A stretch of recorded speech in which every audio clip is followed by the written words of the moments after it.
Hello guys! Welcome. Collective reading tayo ngayon. So, tingnan natin kung kaninong energy to. So, be open-minded po. Hindi po halos lahat makaresonate. Thank you nga po pala sa mga nagsusubscribe, sa mga bumabalik. Marami pong salamat. Give it the message.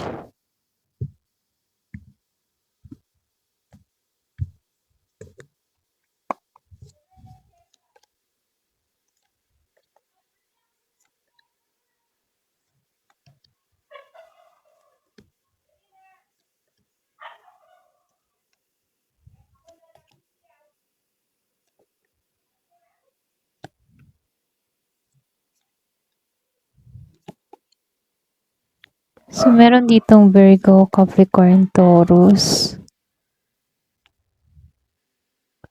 Meron ding Scorpio, Cancer, and Pisces. Aries, Leo, Sagittarius, Gemini, Aquarius, and Libra.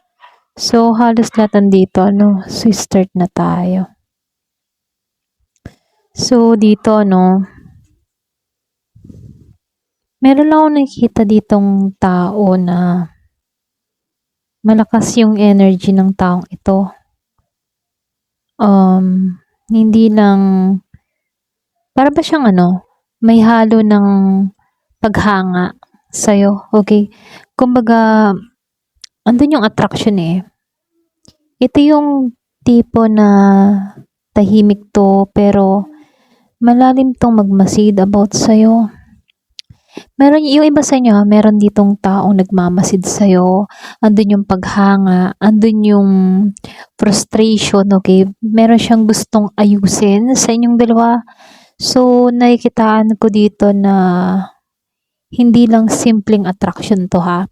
Kasi dito, gusto ng tao na to na magbigay ng effort sa'yo. Or pwedeng gusto niya magbigay ng attention sa'yo. Pakiramdam kasi ng tao na to na parang ikaw yung worth it na bigyan ng atensyon, okay? Posible siya yung klase ng tao na kahit hindi mo napapansin invested siya sa'yo, okay? Kasi nakatutok to sa'yo, nakamasid sa'yo, okay? So, meron lang nakitang earth sign, Virgo, Taurus, and Capricorn kung meron kang kilalang ganito or kadiling na ganare. So, nakikitaan ko dito na nag-i-invest to sa'yo. Para bang naiisip ng tao na to, ikaw yung pinaka-worth it na bigyan ng oras at atensyon. So, lumalabas din dito, no? Kasi tinitingnan ka ng tao na to na seryoso, okay? So, hindi ito mababaw na paghanga lamang, Kumbaga, gusto niya na maging long-term yung connection ninyo, kung bibigyan ng pagkakataon, gusto ng tao na to ng stable connection sa'yo. Maring matured to or pwedeng siya yung klase ng tao na good provider. Ganong klase yung type ng tao na to. I mean, yung bang tipo na siya yung klase ng tao na good provider sa'yo, okay? So, nakikitaan ko dito, gusto niyang ipakita o iparamdam dito na maasahan siya. Ganon. Lumabas ang King and Queen of Cups dito. Itong taong ito, pagdating sa'yo, malambot to. Kumbaga, meron siyang malalim na emosyon sa'yo. Meron siyang malalim na attraction sa'yo. Pero kita ka ng tao na to na very caring ka. Para bang, yung klase ng tao na meron kang magnetic, okay? Kumbaga, ikaw kasi kita ka ng tao na to na comforting ka kahit hindi ka aware, okay? So, yung iba sa inyo, malambot ang puso mo. So, dito, 7 of Wands, 7 of Swords, and the Lovers of Right. Meron lang nakikitang nahihirapan dito, okay? Para bang nahihirapan siyang pigilan yung nararamdaman niya. Para bang pagdating sa'yo, gusto niyang ibaba yung depensa niya rito. Posible dati ano, sinusubukan kanyang iwasan dito or puwede ring itinatago niya yung kanyang nararamdaman pero unti-unti talagang lumalabas dito. So, nakikitaan ko dito meron 'tong ginawa noon sa'yo, meron 'tong nilihim sa'yo, meron 'tong pagtatago sa'yong ginawa or puwede ring hindi 'to naging tapat sa'yo before. So, malakas ex, yung iba sa inyo, ex-lover, ex-friend or puwede ring, malapit sa puso mo. Guilty 'to, okey? Na-guilty 'to sa'yo para bang meron 'tong malaking atraso sa'yo. Kumbaga, nag-iisip 'tong tao na 'to tungkol sa'yo para bang tinatamaan siya ng konsensya dito. Pero meron 'tong ginawa dito pero gano'n pa man ano dahil lumabas ang The Lovers. Malakas yung ano niya, yung nararamdaman ng tao na 'to sa'yo, okey? Hindi ka lang ano, simpleng crush-crush, hindi gano'n. Para bang malalim yung kanyang nararamdaman sa'yo dito. Para bang meron siyang emotional na nararamdaman sa'yo. Para bang hinihila siya papalapit lagi sa'yo. Okay? Kahit wala kayong usap, ganyan. Kung nasa no contact situation kayo, no? Para bang kahit anong gawin niya, hinihila siya pabalik sa'yo. So, nakikitaan ko dito, medyo lang mabagal ano, sa 8 of Wands reverse. Maraming hindi siya sinabi sa'yo. Ito lang nakikita ko. Merong Aries energy, Sagittarius, Leo energy. Malakas din yung Gemini ha. Meron ding Libra and Aquarius.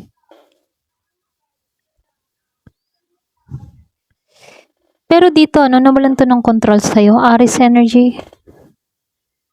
Para ba siyang ano, yung tipo na, usually kasi yung ano, yung Emperor dito, composed to eh, pero pagdating sa'yo, para bang nagulo siya.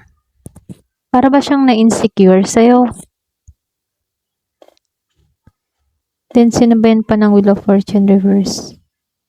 Feeling kasi nito, hindi timing, okay? Hindi timing yung nangyari sa inyo dito. Para bang lagi kang may hadlang sa inyong dalawa.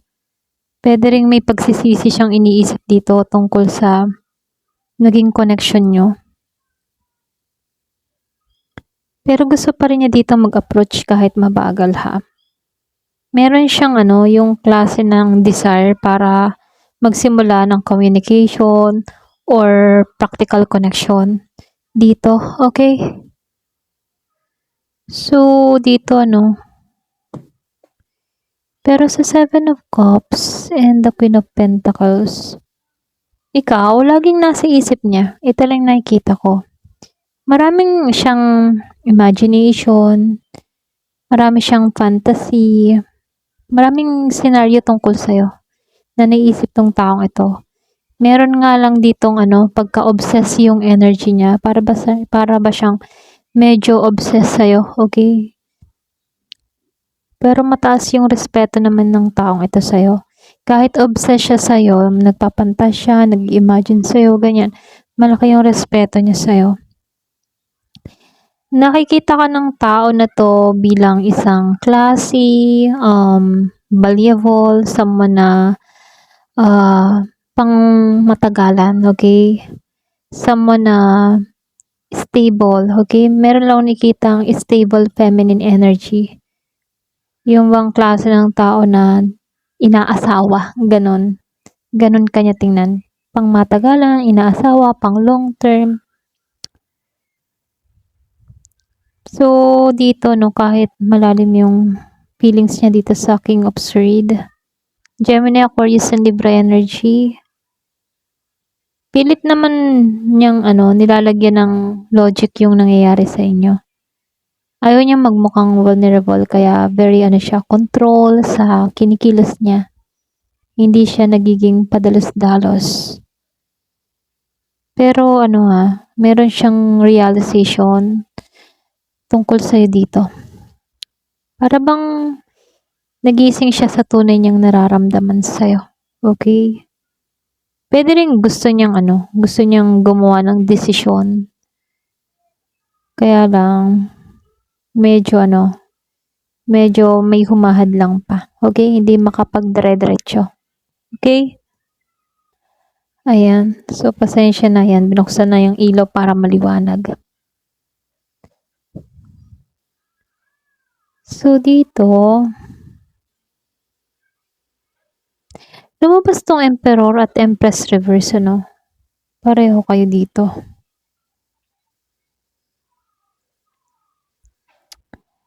May conflict na nangyari sa inyo dito, no?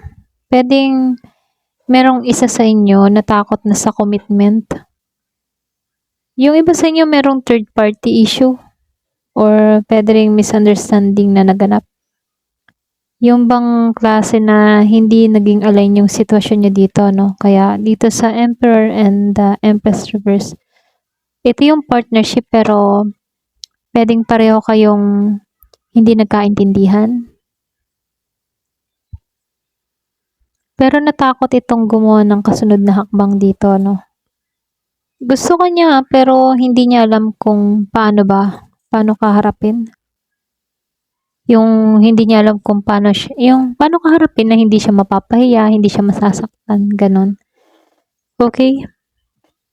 Pero yung taong ito, no, very siya, attracted sa'yo, nahook. Kumbaga nahook siya sa'yo.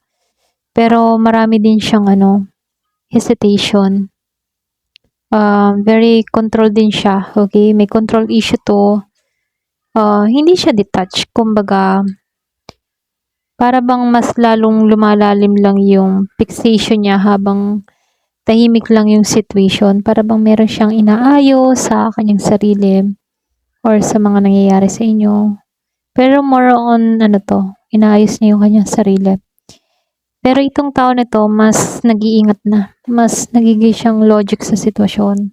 Kumbaga, andun yung pag-o-observe niya, pagtutok sa'yo, pwedeng pinag-aaralan niya bago siya kumilos muli sa'yo. Hindi to biglang tutungo sa'yo ng hindi ka pinalano. Okay? Kumbaga, nagpaplano to. Ayan, ito lang nakikita ko. Ayun, hanggang dito na lamang po. Thank you for watching. Love and peace.